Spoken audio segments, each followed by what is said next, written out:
Good day, viewers and fellow classmates. Today we are here to discuss our lesson in Physics 2, Current, Resistivity, and Resistance. I am joined here by my group. I am Ian Matthew M. Sinarelios, Jare Canapay, Sidney Viel Maniago, and Danilo Ivy Papa. So, for our introduction, electricity is a fundamental aspect of modern life, powering everything from household appliances to sophisticated industrial machineries. At the heart of understanding and harnessing electricity are three key concepts: current, resistance, and resistivity. Current represents the flow of electric charge through a conductor, while resistance quantifies the opposition encountered by this flow. In parallel, resistivity, a material property, provides insight into how strongly a material resists the flow of current. Together, these concepts form the foundation of electrical engineering and physics. And now we would explore each one to get to know more about these three main key concepts. Good day, everyone. I am Sidney Vil Maniago, and today we will talk about electric current. So, what is electric current?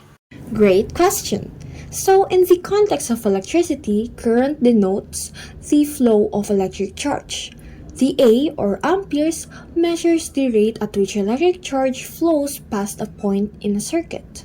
You just need to remember that 1 ampere is equivalent to 1 coulomb of a charge traveling through a spot per second. Mathematically speaking, current is defined as the rate of flow of charge through a conductor. It is given by the formula I equals V over R, where I is the current measured in amperes, V is the voltage measured in volts, and R is the resistance measured in ohms. To further understand the concept of electric current, let's take a look at this example. A 9-voltage battery is connected across a 250 ohm resistor. The question is, how much current passes through the resistor? In solving a word problem, the first thing we need to do is to write the given to identify what formula are we going to use.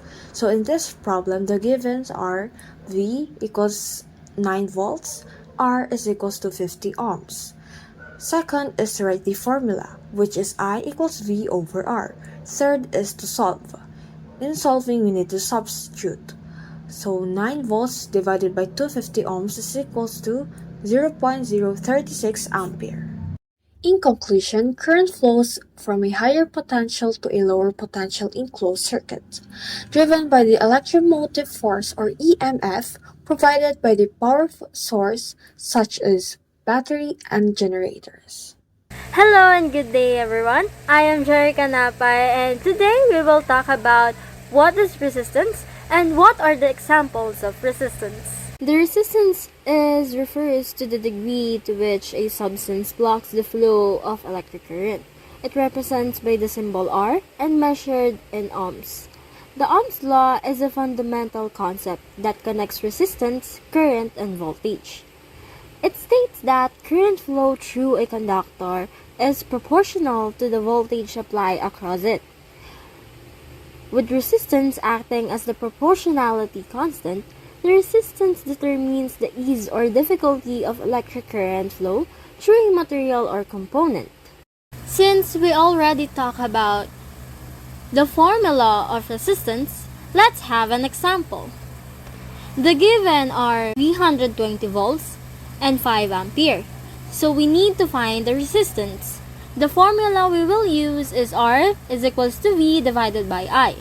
The solutions that we will do is R is equals to 320 volts divided by the 5 ampere. So let's calculate it. 320 volts divided by 5 ampere will be equals to 64 ohms. That means the resistance of it is 64 ohms. That's how easy we will solve it. Now that we have discussed current and resistance, we can now relate this to Ohm's law. So first, Ohm's law was a formula formulated by the German physicist Georg Simon Ohm. He introduced this fundamental principle in 1827.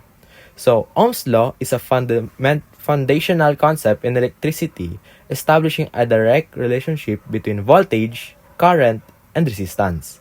In an electrical circuit, it dictates that the current, while an increase in resistance decreases the current. This principle is expressed mathematically is equals to current multiplied by resistance.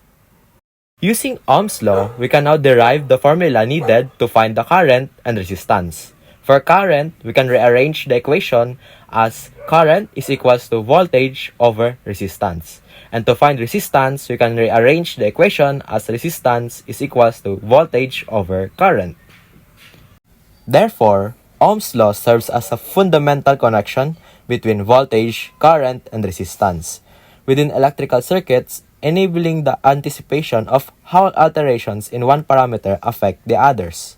This principle forms a cornerstone for the analysis and creation of electrical systems, providing a simple yet powerful tool for engineers and scientists.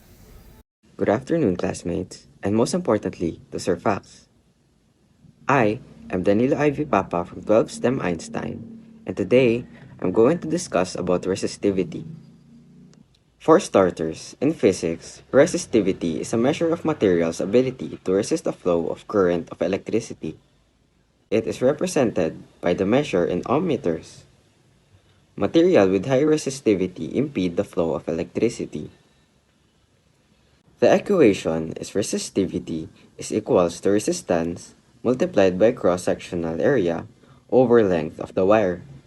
Electric charge flow is represented by the current, and the resistance to its flow in a material is measured by resistance. This resistance resistivity is a property of the material that further defines it. These elements are summed up by Ohm's law, which states that the conductors of voltage is directly proportional to the current passing through it, and inversely proportional to its resistance. Resistivity helps engineers choose suitable materials for electrical conductors based on their electrical properties. Another use for it is resistivity is used and essential for optimizing the performance of electronical devices such as transistors, integrated circuits, and even electrical transformers. Understanding the concepts of current, resistance, and resistivity as well as their relationship as expressed by Ohm's law is critical for understanding electrical circuit behavior. Electrical charge flow, resistance quantifies opposition, and resistivity is a material attribute. Ohm's law summarizes these factors, stating that the voltage across a conductor is exactly proportional to the current flowing through it and inversely proportional to its resistance. Mastery of these ideas enable engineers and scientists to study, design, and troubleshoot a wide range of electrical systems, from simple circuits to even massive networks, allowing the creation of novel technologies and application in a variety of sectors. In conclusion, current is the flow of an electric charge, resistance is the opposition to the flow, and resistivity is the material property that describes how strongly a material resists to the flow of current. These principles are crucial to comprehending and analyzing electrical circuits and systems.